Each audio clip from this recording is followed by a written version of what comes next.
Cette nuit, nous célébrerons la résurrection de Jésus, le premier-né d'entre les morts, comme dit Paul. Ce sera la plus belle liturgie de toute l'année, pleine de lumière, de symboles, de chants, digne de ce qui est aux yeux des chrétiens le plus grand événement de l'histoire du monde. Si le Christ n'est pas ressuscité, notre foi est vide, comme dit saint Paul. Pour nous y préparer, pour nous habiller le cœur, comme disait Antoine de Saint-Exupéry, je vous propose de regarder tout simplement la liturgie de la parole de cette nuit. Elle aussi est très particulière, parce qu'elle récapitule toute l'histoire humaine, du tout début à la toute fin du monde. Elle est particulièrement longue aussi, mais cela vaut la peine de prendre notre temps pour cette nuit exceptionnelle. D'habitude, le dimanche, nous avons une première lecture, le plus souvent tirée de l'Ancien Testament, puis un psaume en réponse, et ensuite nous lisons une deuxième lecture qui est toujours extraite du Nouveau Testament, et enfin l'Évangile. Cette nuit, bien sûr, l'Évangile annoncera la résurrection du Christ, et la deuxième lecture sera un commentaire de saint Paul qui nous dit comment cet événement de Pâques a changé notre vie. Mais auparavant, exceptionnellement, ce ne seront pas une lecture et un psaume que nous lirons, mais 7 lectures et 7 psaumes, tous plus beaux les uns que les autres. Pourquoi 7 ? C'est un chiffre que la Bible aime beaucoup, parce qu'il est symbole de totalité, 3 symbolisant Dieu créateur et 4 l'humanité et le monde créé. Mais je crois que la source de ces 7 lectures est ailleurs. La clé est à chercher évidemment du côté de la Pâque juive. Or, le commentaire de la Pâque dans la Bible juive en araméen comporte un poème dit des 4 nuits qui brosse une grande fresque du projet de Dieu pour l'humanité. Il commence ainsi. 4 nuits sont inscrites dans le livre des mémoires. 4 nuits, c'est-à-dire celle de la création, celle de l'épreuve d'Abraham offrant son fils Isaac, celle de la sortie d'Égypte et celle de la fin du monde. Alors voici en ligne directe, je crois, nos 7 lectures. Le poème de la création, l'épreuve d'Abraham, la sortie d'Égypte. Ce sont les 3 premières lectures. Quant aux 4 autres lectures de cette nuit, elles sont le déploiement de ce que le poème juif appelle la 4e nuit. Je le cite, « Ce sera quand le monde arrivera à sa fin. L'alliance entre Dieu et l'humanité sera définitivement scellée. » Alors Isaïe l'a décrit en termes de noces et en termes d'abondance pour tous. Baruch indique le chemin du bonheur, qui est la fidélité à la loi tout simplement. Et Ézéchiel annonce l'humanité nouvelle, où l'on ne verra plus de cœur de pierre. Alors on comprend. Parce que l'Église déchiffre dans le mystère pascal l'accomplissement du projet d'alliance de Dieu avec l'humanité, elle nous propose au long de cette nuit de revivre cette longue histoire. Pour chacune des lectures, je vous propose de retenir 2 phrases. Notre première lecture est le tout premier chapitre de la Bible, le Cantique de la création, dans le livre de la Genèse. C'est un poème et un poème heureux, une magnifique hymne à la création. Il se termine par ces mots « Dieu vit tout ce qu'il avait fait, c'était très bon. » Par 10 fois, Dieu prend la parole et le monde se construit peu à peu sous nos yeux. Dieu dit que la lumière soit et la lumière fut. Les autres peuples affirmaient aussi que les divinités créaient le monde par leurs paroles. Et tous auraient pu dire « le Dieu vit tout ce qu'il avait fait ». Mais ce qui est tout à fait neuf chez Israël par rapport aux autres peuples, c'est la deuxième partie de la phrase. C'était très bon. Et le mot hébreu tov, qui est employé ici, signifie bon, bien, bonheur. Tout était très bon, donc. Ce qui veut dire que le mal ne fait pas partie de la création, ni du monde, ni de l'homme. Et par conséquent, on pourra s'en débarrasser un jour. Les discours des autres peuples étaient beaucoup moins optimistes. Pour eux, la création est fondamentalement mélangée de bien et de mal. Si c'était le cas, on ne pourrait donc jamais extirper le mal. Au sommet de la création, Comme pour couronner son œuvre, Dieu crée l'humanité. Dieu créa l'homme à son image, il les créa hommes et femmes. L'humanité est l'image de Dieu, et cette image est à deux visages. C'est l'humanité composée des deux sexes qui est l'image de Dieu. Voilà pourquoi en Israël, toute représentation de Dieu est interdite. L'être humain créé par Dieu est sa seule image possible. On comprend aussi la prédication des prophètes sur le respect de tout homme. Tout au long de l'histoire biblique, les prophètes inviteront leurs contemporains à voir en tout homme l'image de Dieu. Et en quoi l'homme est-il l'image de Dieu ? Il semble bien que ce soit par sa maîtrise sur le reste de la création. Dieu dit « Faisons l'homme à notre image, selon notre ressemblance. Qu'il soit le maître des poissons de la mer, des oiseaux du ciel, des bestiaux et de toutes les bêtes sauvages et de toutes les bestioles qui vont et viennent sur la terre. » Et l'ordre donné par Dieu dit bien à la vocation de l'homme « Remplissez la terre et dominez-la. » L'homme est dans un cadre bien déterminé. Il ne commande pas au temps, ni aux astres, mais il doit régner sur la terre, ce qui veut dire que l'humanité est responsable de la création. L'homme est au sommet de la création et a vocation à régner sur elle, à l'image de Dieu. C'est dire que Dieu fait confiance à l'homme. En un temps où l'humanité prend fortement conscience de sa responsabilité dans la gestion de la terre, cette lecture prend une résonance particulière. Ce rôle prévu pour l'homme signifie aussi que la création est une aventure en devenir. Tout n'est pas joué, ce n'est pas du clé en main. Un jour, les 7 jours aboutiront à un 8e.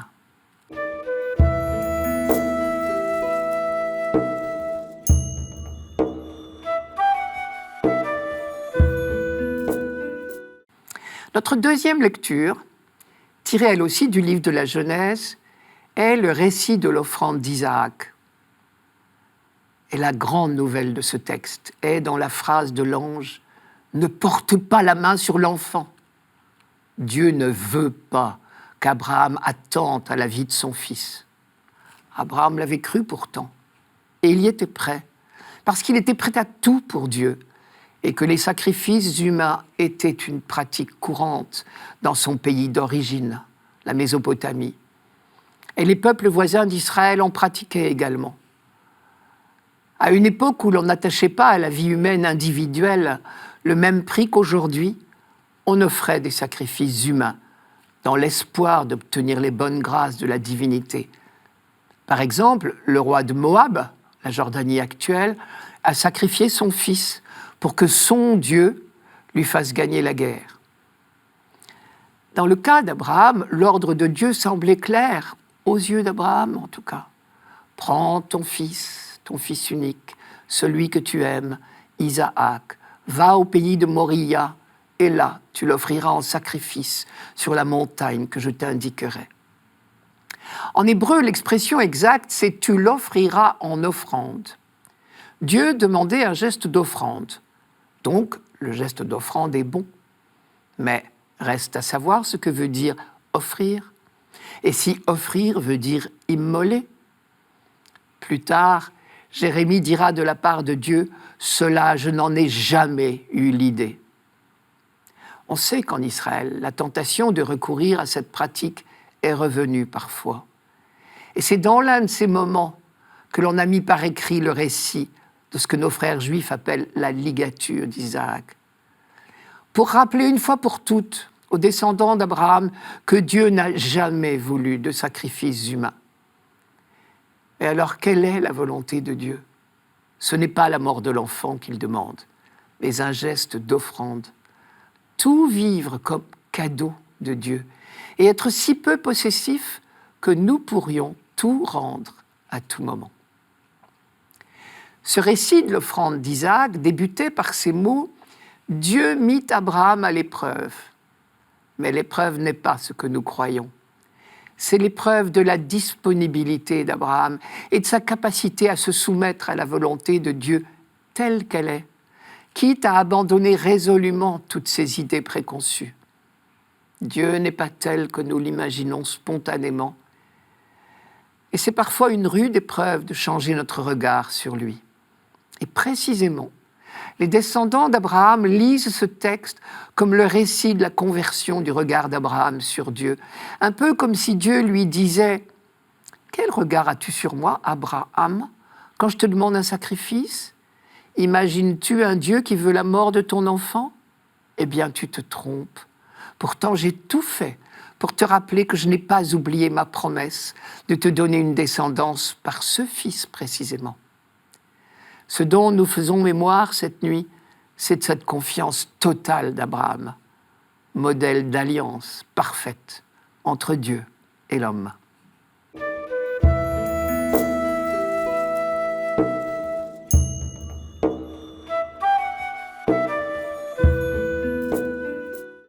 La troisième lecture de cette nuit, qui est aussi la troisième nuit du poème juif des 4 nuits, est le récit de la sortie d'Égypte, dans le livre de l'Exode.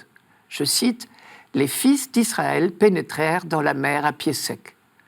Ce fut le miracle du passage de la mer Rouge. » La Bible tout entière résonne de cet événement. Les psaumes le chantent, les prophètes le racontent, pour soutenir la foi dans les moments difficiles.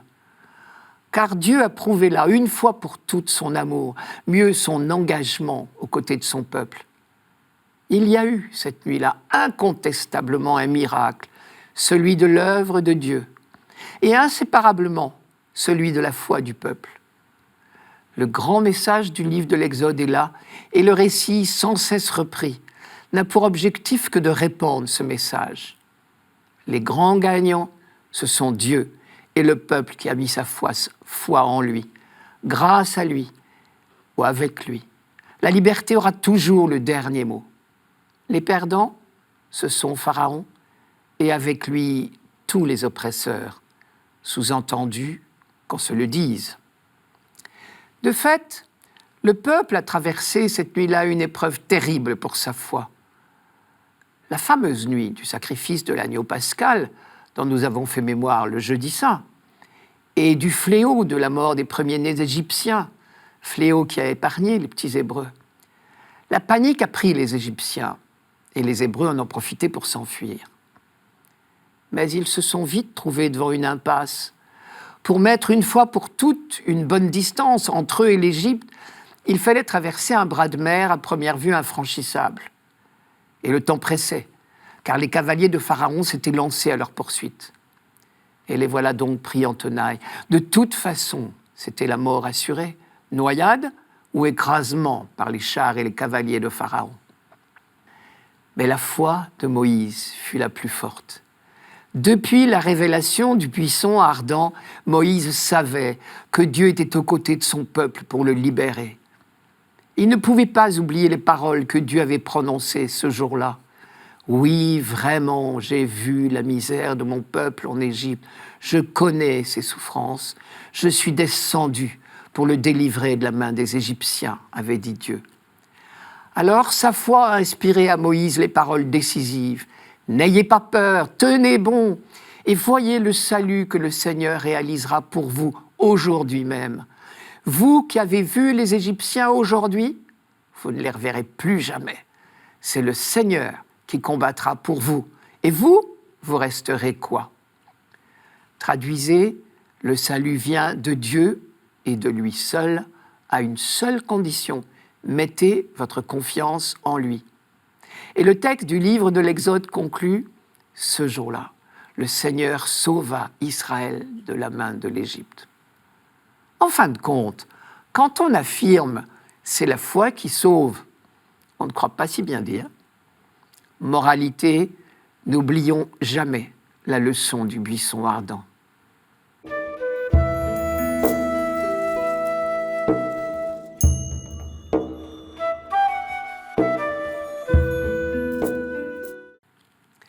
Notre quatrième lecture est tirée du livre d'Isaïe.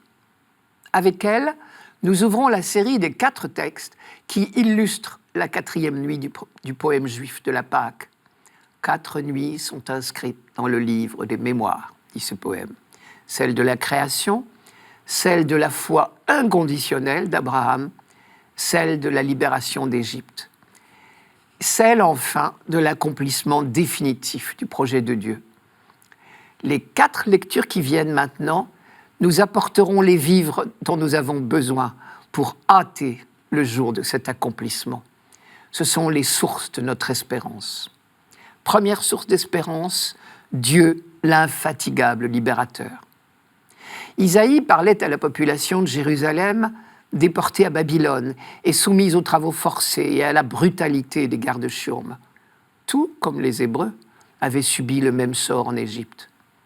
Et parce que Dieu est le Seigneur du buisson ardent, celui qui a accompli le miracle de la mer pour sauver son peuple de l'oppression égyptienne, Isaïe savait qu'il interviendrait à nouveau pour libérer son peuple de l'oppression babylonienne cette fois.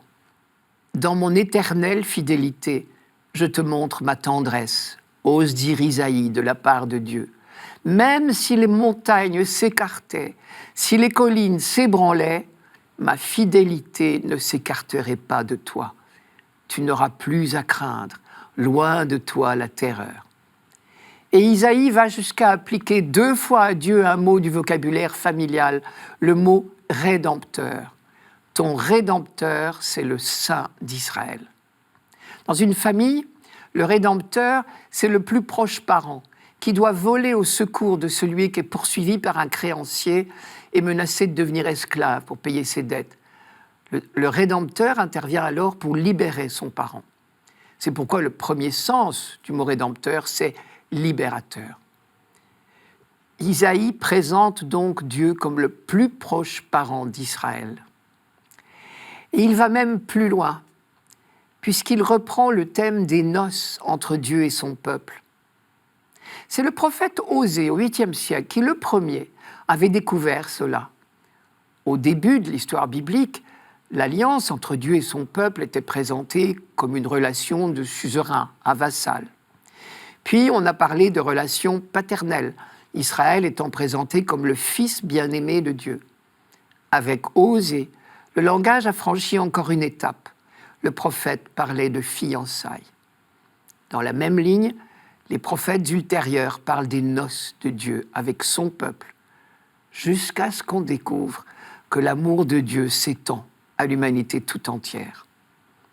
Au moment même où le peuple éprouvé par l'exil pouvait se croire abandonné de Dieu, le prophète Isaïe a l'audace de parler en termes d'amour et de noces. Ton époux, c'est ton créateur. Oui, comme une femme abandonnée et désolée, le Seigneur te rappelle. Est-ce qu'on rejette la femme de sa jeunesse ? A dit ton Dieu. Quand viendra le dernier jour, c'est l'humanité tout entière qui sera accueillie dans les bras de Dieu.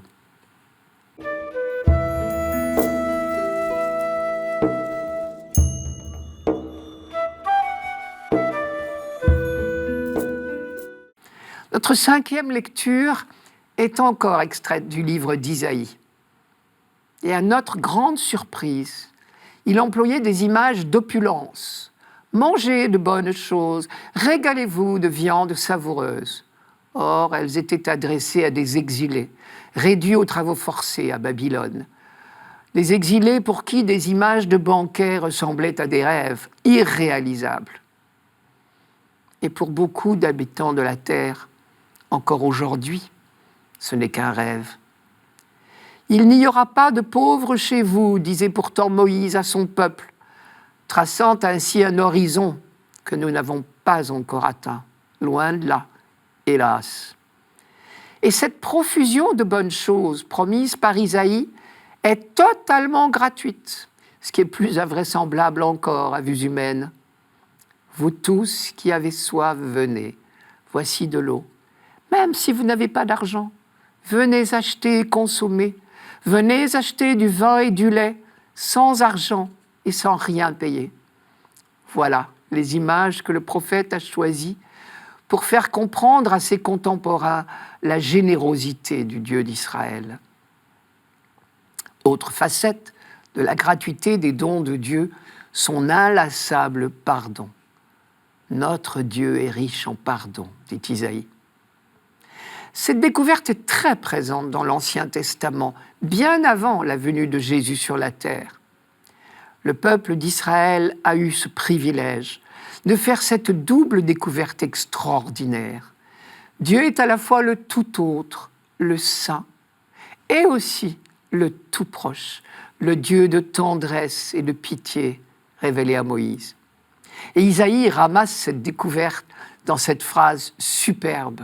« Autant le ciel est élevé au-dessus de la terre, autant mes chemins sont élevés au-dessus des vôtres et mes pensées au-dessus de vos pensées. » Cette distance infinie qui sépare le ciel de la terre est une image très parlante pour nous dire que Dieu, décidément, est le tout autre. Et en même temps, il est le tout proche, le miséricordieux. Et je crois même qu'il faut aller plus loin. C'est précisément cette richesse de pardon qui constitue la distance infinie dont parle Isaïe et qui nous sépare de Dieu autant que le ciel est séparé de la terre. Notre texte dit bien « Notre Dieu est riche en pardon, car vos pensées ne sont pas mes pensées. » Et tout tient dans cette petite conjonction « car ». Ce qu'Isaïe nous dit là, c'est que nous ne sommes pas sur le même registre que Dieu. Lui, qui est l'amour même, il est sur le registre de la gratuité, on dit la grâce, le registre du pardon sans condition. Nous sommes sur le registre du calcul, du donnant-donnant.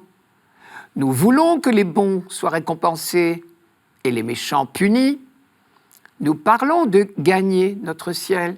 Nous calculons nos mérites, ou bien nous disons « je ne mérite pas », sans nous apercevoir qu'en disant cela, nous nous permettons de calculer à sa place. Dieu, lui, ne nous demande pas de mériter quoi que ce soit, et heureusement. Il dit seulement que le méchant abandonne ses chemins et l'homme pervers ses pensées, qu'il revienne vers notre Dieu qui est riche en pardon, car vos pensées ne sont pas mes pensées. C'est cette relation d'amour, donc gratuite par définition, et cette paix intérieure, grâce à la certitude du pardon reçu, que nous vivrons définitivement dans le royaume de Dieu.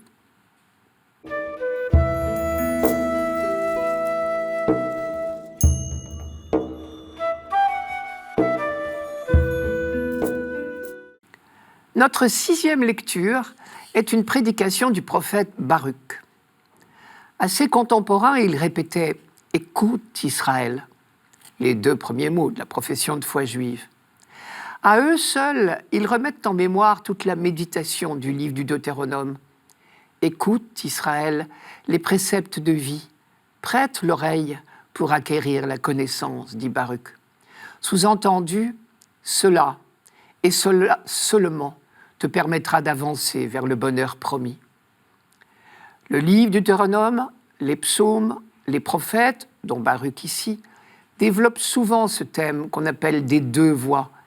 Il y a 2 manières de vivre, la bonne et la mauvaise, le bon chemin et le mauvais, la bonne et la mauvaise voie. Se convertir, littéralement, c'est faire demi-tour quand on découvre qu'on a pris le mauvais chemin. Mais comment choisir le bon chemin, celui qui mène au bonheur ? C'est bien simple, nous dit Baruch. Apprends, tu ne trouveras pas tout seul. Apprends où se trouve et la connaissance, et la force, et l'intelligence.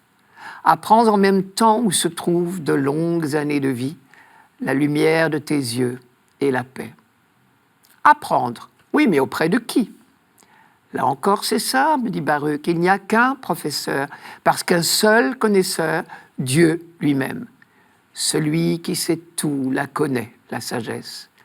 Et il a librement choisi de révéler ce secret à son peuple Israël.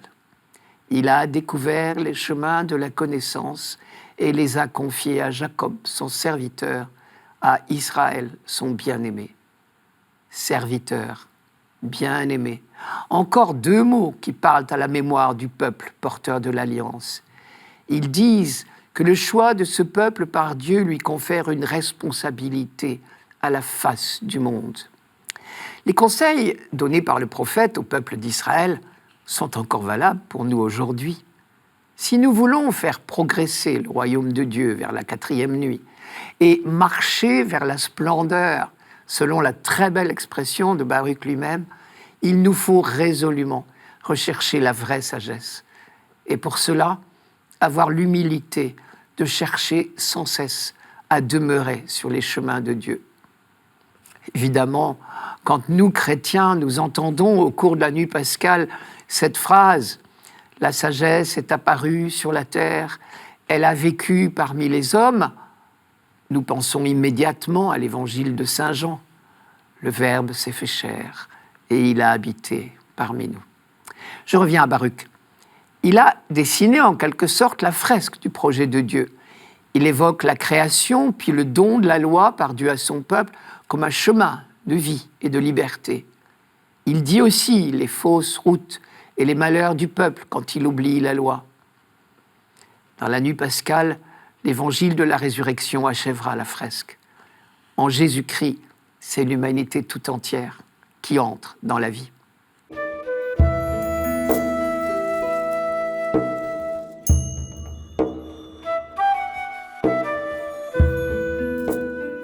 Notre dernière lecture dans l'Ancien Testament pour cette nuit est une prédication du prophète Ézéchiel qui s'adressait aux habitants de Jérusalem exilés à Babylone. Il leur annonçait leur prochaine libération. « Vous habiterez le pays que j'ai donné à vos pères », annonçait-il de la part de Dieu. Mais d'où lui venait cette belle assurance que Dieu allait intervenir pour les libérer ? Parce qu'il y allait de l'honneur de Dieu lui-même, tout simplement, dit-il.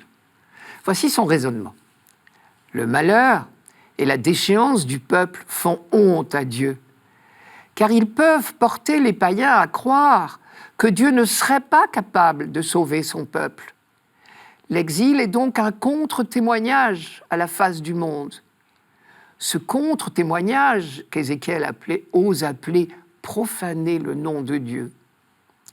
Si Dieu abandonne son peuple au triste sort qu'il se préparait lui-même par sa faute, les païens ne pourront pas se convertir au vrai Dieu.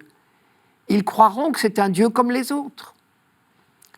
Pour sauver les chances de conversion des païens, il faut donc que Dieu sauve son peuple de l'exil et le ramène sur sa terre. Et c'est en s'appuyant sur ce raisonnement qu'Ézéchiel peut annoncer le retour de l'exil. Les nations apprendront que je suis le Seigneur, quand par vous, je me montrerai saint à leurs yeux. J'irai vous prendre dans toutes les nations. Je vous rassemblerai de tous les pays. Je vous ramènerai sur votre terre. Mais pour que tout ne recommence pas comme avant, l'exil, il faut que Dieu change le cœur de son peuple. Et lui seul peut le faire. Je verserai sur vous une eau pure, et vous serez purifiés. De toutes vos souillures, de toutes vos idoles, je vous purifierai.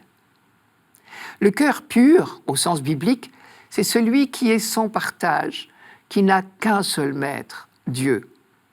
Comme en chimie, on dit d'un corps qu'il est pur quand il est sans mélange.